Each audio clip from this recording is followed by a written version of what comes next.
ഇത് കാന്താരിയാ. ഈ നിൽക്കുന്നത് കാന്താരിയാ. 45 ദിവസം പ്രായമുള്ള ഈ കാന്താരി വളർത്തിയേക്കുന്നത് ഒരു വെർട്ടിക്കൽ ഫാമിങ്ങിലാണ്. എയറോപോണിക്സ് എന്ന് പറയും. നമ്മളെല്ലാവരും മത്സ്യം വളർത്തുന്നുണ്ട്. ഈ മത്സ്യത്തിൻ്റെ വെള്ളം ഫിൽട്ടർ ചെയ്യാനായിട്ടുള്ള ബുദ്ധിമുട്ടാണ് നമ്മളെല്ലാവരും അനുഭവിക്കുന്നത്. ഞാനിപ്പോൾ നിൽക്കുന്നത് ചേർത്തല ഒരു വെർട്ടിക്കൽ ഫാമിലാണ്.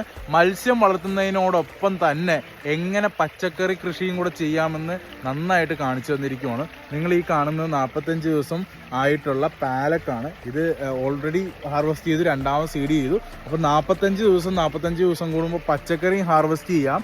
അതിനോടൊപ്പം തന്നെ 6 മാസം ആകുമ്പോഴത്തേക്ക് ഇപ്പോൾ കുറേ വരാല് കൃഷിക്കാർ വിളിച്ചിട്ട് ചോദിക്കാറാണ് എന്ത് ഫിൽട്രേഷൻ വയ്ക്കും, വെള്ളം മാറി മടുത്തുന്നത്. Simple filtration.